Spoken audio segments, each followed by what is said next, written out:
tarde, galera. Aqui quem está falando é o professor Marcelo Rocha e o tema da aula de hoje é estrutura atômica da matéria. A gente vai falar um pouquinho sobre o átomo. Galera, o conceito de átomo surgiu por volta do século V a.C. com os atomistas, que vocês já estudaram em filosofia, Demócrito e Leucipo. Naquela época, os gregos discutiam, sobre a natureza da matéria, se a matéria era contínua ou não. E os atomistas achavam que a matéria ela era constituída por pequenos tijolinhos, ou seja, pequenas unidades mínimas que constituiriam essa matéria, e eles chamaram naquela época de átomo, que significa, como todo mundo sabe, indivisível. Nem todos os gregos achavam isso, Era uma linha de pensamento. Se você for pegar no século IV de Cristo, Aristóteles já não pensava assim. Para ele, toda a matéria era constituída por uma combinação de 4 elementos básicos, que eram água, terra, ar e fogo. Então, nós tínhamos várias hipóteses para a constituição da matéria, Mas o conceito de átomo, esse conceito que nos interessa, surgiu aí por volta do século V a.C. Ficou adormecida essa ideia e ela foi retomada por volta de 1800 através de um físico inglês chamado John Dalton. É aquele modelo que você já ouviu falar das esferinhas, que são esferas indivisíveis, que ele utilizava para imaginar como seriam as reações químicas. Depois vieram outros modelos, modelo de pudim com passas, até o modelo que nos interessa por enquanto, que é o modelo de Rutherford em 1911. Esse modelo estabelecido por Ernest Rutherford em 1911 é um primo do nosso sistema solar. Então ele imagina o átomo como sendo constituído por 2 partes. Uma central maciça, pesada, que é o núcleo, dentro do qual nós temos prótons e nêutrons, e do lado de fora, distribuídas em torno do núcleo, nós temos as camadas, e em cada camada nós temos os elétrons. Então esse modelo surgiu, conhecido como modelo planetário, em 1911. Então a ideia básica desse modelo atômico é justamente essa. Ele é constituído por 2 partes, a parte interna, que é o seu núcleo, dentro do qual nós temos prótons e nêutrons, e do lado de fora nós temos a eletrosfera. Nessa eletrosfera nós temos os elétrons orbitando em torno desse núcleo. Os prótons, cargas elétricas positivas, os elétrons do lado de fora, cargas elétricas negativas, e os nêutrons dentro do núcleo, carga elétrica zero, ou seja, eles são eletricamente neutros. É importante salientar, galera, que a massa do elétron em comparação com a massa do próton ou com a massa do nêutron é considerada desprezível, de modo que toda a massa do átomo se concentra no seu núcleo. O núcleo, galera, ele é extremamente maciço. Só para você ter uma ideia, é claro que a gente quase não fala sobre isso em sala de aula, mas é interessante a gente frisar isso no vídeo. Vamos imaginar que você conseguisse acomodar, empilhar, empacotar átomos nus. O que seriam átomos nus? Só o núcleo. Esquece a eletrosfera. Imaginemos que você conseguisse uma quantidade tal de núcleos que você pudesse compactar e formasse uma bolinha do tamanho de uma ervilha, por exemplo. Do tamanho de uma ervilha, só para vocês terem uma ideia. Isso pesaria 133 milhões de toneladas. Só para você ter uma ideia de como um núcleo é massivo. Professor, mas nós somos constituídos por bilhares, talvez trilhares de núcleos no nosso corpo. Sim, mas eles não estão concentrados, Por isso que a gente diz que a matéria ela é aparentemente contínua. Na realidade, ela é muito mais descontínua do que você imagina. Ou seja, nós somos muito mais feitos de espaços vazios do que espaços preenchidos. Por que eu estou falando isso? Porque a gente comentou que nós temos no átomo um núcleo e nós temos em torno dele as várias camadas. Então, na realidade, o núcleo, em comparação com o tamanho do átomo, ele é quase que desprezível. Só para você ter uma ideia, é como se você tivesse uma bolinha de ping-pong no centro do Maracanã. Imagina que o Maracanã é o átomo e aquela bolinha de ping-pong é o núcleo. Ou seja, a última arquibancada do Maracanã é a última camada do átomo e lá no centro essa bolinha de ping-pong aí como sendo o núcleo. Então, entre o núcleo e a última camada, praticamente elétrons que não são massivos, ou seja, um grande vazio.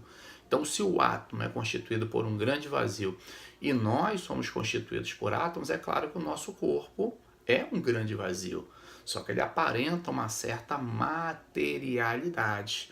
Então, nós não temos essa quantidade toda, que eu estou falando, de núcleos compactados no nosso corpo, como eu citei na compactação, por exemplo, no volume de uma ervilha, né? Se nós tivéssemos aquela situação da ervilha, nós teríamos aí uma massa extremamente grande, só para você ter uma ideia de como o núcleo é massivo. Então, esse modelo surgiu em 1911. Então, os elétrons com massa desprezível orbitando em torno do núcleo, e dentro do núcleo nós temos prótons e nêutrons. Beleza? Até aí, galera? Detalhe muito interessante, gente. Hoje a gente trata com certa naturalidade a existência dos átomos, a existência das moléculas, né? Que nada mais é do que um agregado de átomos. Hoje a gente sabe que o pilar, o alicerce, né, da física, da química, da biologia é a existência do átomo, mas nem sempre foi assim. Para você ter uma ideia, esse conceito ele só foi bem aceito no início do século passado com Einstein. Porque se você voltar um pouquinho no tempo, por volta aí de 1825, um botânico escocês, se eu não me engano, chamado Robert Brown, ele descobriu um movimento estranho naquela época, que hoje é conhecido como movimento browniano. Qual foi o experimento que ele fez? Ele pegou grãos de pólen, inanimados, na verdade, a matéria inanimada, não tem vida. Ele pegou grãos de pólen e espalhou sobre a superfície da água e observou ao microscópio o movimento desses grãos de pólen. E ele notou que esses grãos de pólen não ficavam parados. Na realidade, eles se moviam a velocidades altíssimas, caoticamente, aleatoriamente, desordenadamente, mas a velocidade muito grande. E era matéria inanimada, não era para que ele se movesse. E, na época, ele não teve explicação para esse fenômeno, que ficou conhecido como movimento browniano. E aí, em 1905, Einstein, publicou um artigo, dentre vários outros que ele publicou, explicando o movimento browniano. Então, Einstein partia do pressuposto de que a água era constituída por agregados de átomos, que hoje nós chamamos de moléculas, e essas moléculas, sim, elas se movem freneticamente, a velocidades altíssimas, e colidindo contra os grãos de pólen, fazia com que eles se movessem. Então, na realidade, era a existência das moléculas se movendo a grandes velocidades e colidindo em todos os lados dos grãos de pólen que fazia com que eles se movessem. Então, a partir desse momento é que a gente passou a acreditar mais na existência do átomo e na existência das moléculas. Então, nem sempre ele foi um conceito bem aceito, Ele foi bem aceito a partir do início do século passado. E hoje nós temos aí, graças a Deus, graças aos químicos, graças ao trabalho dos físicos, dos biólogos, uma tabela periódica montada, onde nós temos todos os elementos químicos, todos os átomos já descobertos até então. É bom a gente frisar que na tabela periódica nós encontramos na natureza até o elemento de número atômico 92. A partir do 92 são os transurânicos, que nós conseguimos reproduzir artificialmente em laboratório. Agora, naturais, só até o número atômico 92, ou seja, o número de prótons no núcleo igual a 92. Do 93 em diante, nós temos aí em torno de quase 115 elementos químicos hoje. Então, do 93 em diante, são chamados de transurânicos e são produzidos artificialmente em laboratório. Beleza até aí, gente? Convém também frisar coisas que eu tenho certeza que vocês já sabem, Que os átomos são extremamente pequenos, que os átomos eles se movem aleatoriamente com velocidades altas em todas as direções. Convém frisar também que os átomos são bem numerosos mesmo. E convém salientar o mais importante, de que toda a matéria é feita de átomos. E aí você poderia perguntar, mas professor, de onde vêm esses átomos? Bom, Segundo os cientistas, né, os átomos mais leves, como o hidrogênio e como o hélio, que são os átomos que predominam no universo, só para você ter uma ideia, 90% dos átomos do universo são de hidrogênio. Depois dele, em abundância, vem o hélio. Então, esses átomos mais leves, eles foram criados lá no Big Bang. Então, quando o Big Bang deu origem ao nosso universo, há mais ou menos 13,6 bilhões de anos atrás, surgiram esses átomos mais leves. E esses átomos mais leves é que servem de alimento, servem de combustível para as estrelas. E aí você tem certas estrelas que implodem, depois explodem e liberam pelo universo elementos químicos mais pesados, são as famosas supernovas. Então, na realidade, esses elementos mais leves servem de combustível para estrelas chamadas de supernovas. Essas supernovas, se alimentando desse combustível, implodem, explodem e liberam elementos químicos mais pesados, como ferro, como níquel, como cobre, como chumbo e os demais elementos químicos mais pesados que vocês já conhecem. Professor, mas é assim mais ou menos que funciona? Sim, é mais ou menos assim que funciona. Claro que tem algumas pequenas variações, né? Você pega, por exemplo, para você entender bem como é que é essa historinha de alimento, como é que é essa historinha de combustível. O combustível da nossa estrela, que é o Sol, é o hidrogênio. Então, o Sol, pelo seu elevado campo gravitacional, ele consegue atrair 4 átomos de hidrogênio que se fundem. Essa reação é chamada de fusão nuclear, né? Eles se fundem e dão origem a um átomo de hélio. Só que a massa desse átomo de hélio é levemente menor que a massa desses 4 átomos de hidrogênio. Então, parte dessa massa que desapareceu se transforma em energia radiante. É essa energia radiante que o Sol emite, né? Continuamente para todas as partes do universo. Então, essa energia que ele emite vem de massa que desaparece. E Einstein, naquela época, já tinha falado isso, né? É a famosa equação E igual a mc ao quadrado. E de energia, m de massa e c de velocidade da luz. Então, notem que tem E de um lado, m do outro. Então, Einstein queria dizer que massa pode se converter em energia e vice-versa. No caso, né, da nossa reação de fusão nuclear que acontece no Sol, você tem massa desaparecendo e energia radiante surgindo, energia essa que banha todo o nosso sistema solar e mais os astros, né, extrasolares. Galera, tá tranquilo até aí? Todo mundo entendeu essa historinha? Beleza? Todo mundo entendeu essa história de fusão nuclear? Futuramente, né, quando a gente for falar em átomo de Bohr, quando a gente for falar em mecânica quântica, eu também vou falar de novo sobre fusão nuclear, vamos falar também sobre fissão nuclear. Mas é interessante que você entenda essa origem dos elementos químicos, né? Então, no teu corpo, só para você ter uma ideia, você tem átomos que têm a idade do universo. Porque, na realidade, nós somos apenas donos temporários desses átomos. Quando nós morrermos, né, nossos corpos irão se desintegrar e esses átomos retornam para o universo. Esses átomos serão utilizados na formação de outros seres, quer sejam seres vivos ou não vivos.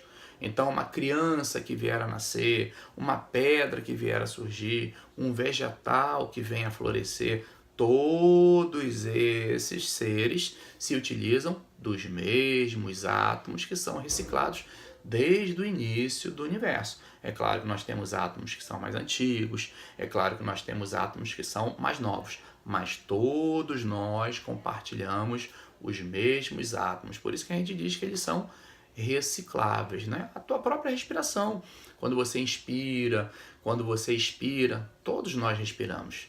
Todos nós inspiramos e expiramos, todos nós estamos trocando átomos continuamente, não é? Então, muitas das vezes eu já estou respirando uma certa quantidade de átomos que já passou por você, já passou por outras gerações, já passou por outras civilizações. Isso é interessante que mostra que, de alguma maneira, todos nós estamos unidos, não é? Já que somos feitos da mesma matéria.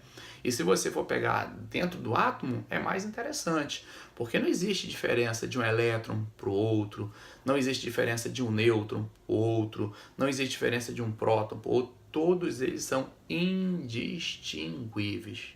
É claro que quando você olha para a tabela periódica e vê aqueles vários elementos químicos, cada um deles tem diferentes propriedades. Mas não é por conta do que eu estou falando, né? Como assim, professor? Não entendi. Eles têm diferentes propriedades porque eles têm diferentes massas atômicas, ou seja, diferente número de prótons, eles têm diferentes número de nêutrons, eles têm diferente número de camadas. Isso faz com que eles tenham odores diferentes, cores diferentes, texturas, condutibilidades elétricas, ponto de fusão, ponto de ebulição diferentes.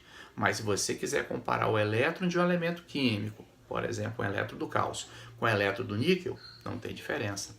Um próton do urânio com um próton, por exemplo, do ferro, não tem diferença.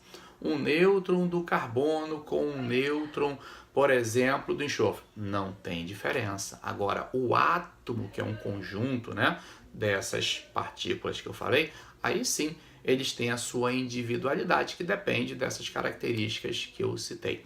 Beleza, galera? E junto a tudo isso aí, você ainda tem o conceito de antimatéria, que foi um conceito descoberto no século passado. Os cientistas descobriram que cada partícula tem no universo a sua antipartícula.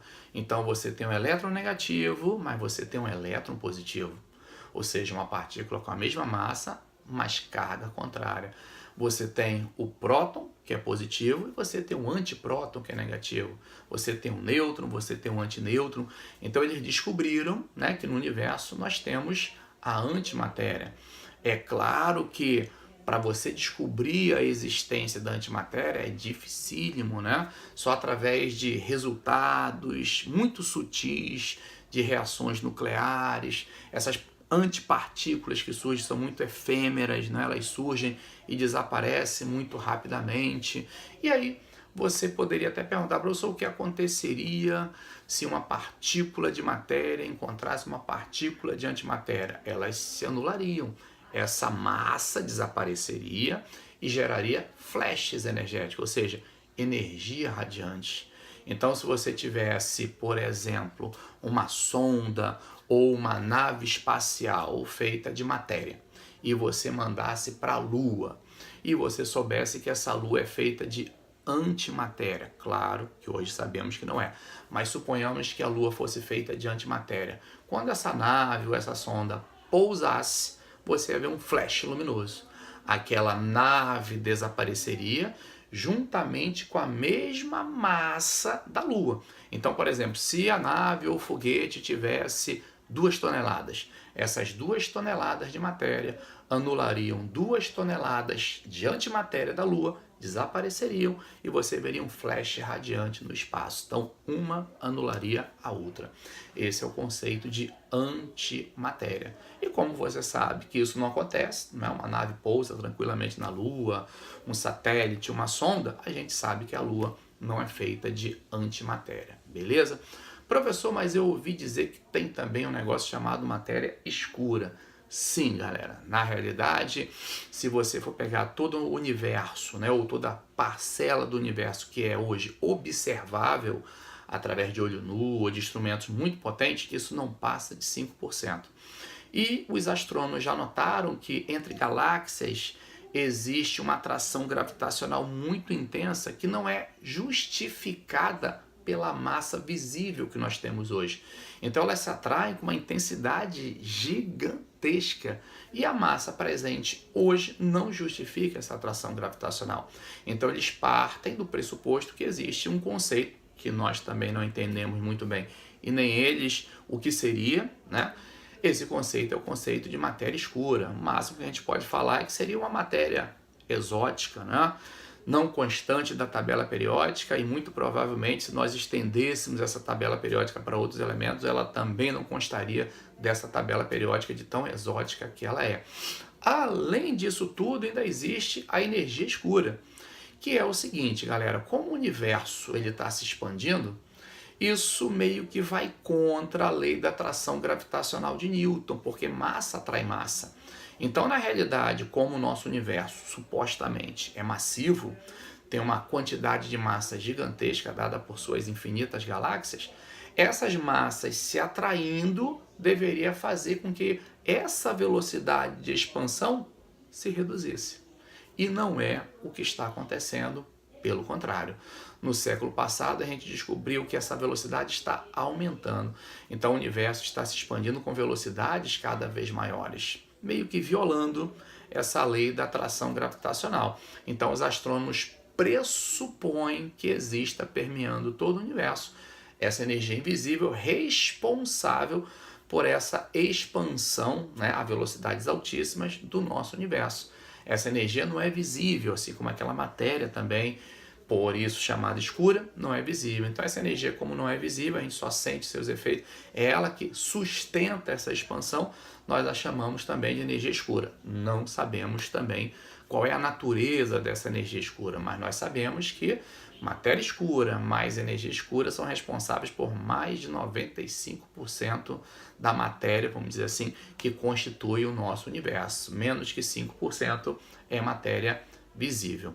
Beleza até aí, galera? Tudo tranquilo? Então isso aí foi só uma palhinha para a gente entender mais ou menos qual é o funcionamento do átomo, como é que ele mais ou menos é dividido, como surgiram os primeiros átomos, como surgiram posteriormente os elementos mais pesados da nossa tabela periódica, não é?